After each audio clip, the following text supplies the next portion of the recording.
Do you know many people are having trouble with yellow backgrounds in their printouts? Don't worry. In this video, we'll show you how you do this. Let's start.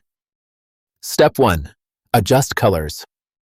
Adjust the color settings on your Xerox printer by accessing the control panel and modifying the color balance to reduce yellow tones. Step 2. Suppress background.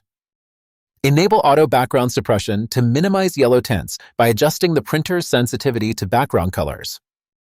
Step 3. Calibrate printer. Perform a calibration to ensure accurate color reproduction and eliminate unwanted yellow tints in your prints. Step 4. Inspect document. Check the original document for any yellow casts that could be affecting the scanned or copied output quality. Step 5. Clean printer. Clean the printer's key components, including printhead lenses, to prevent residual toner or dust from causing print issues.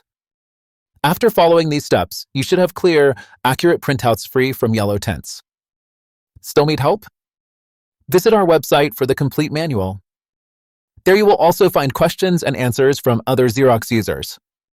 Did you find this video helpful? By subscribing, you help us continue to answer users' questions. So, subscribe to our channel. Thanks for watching and see you in the next video.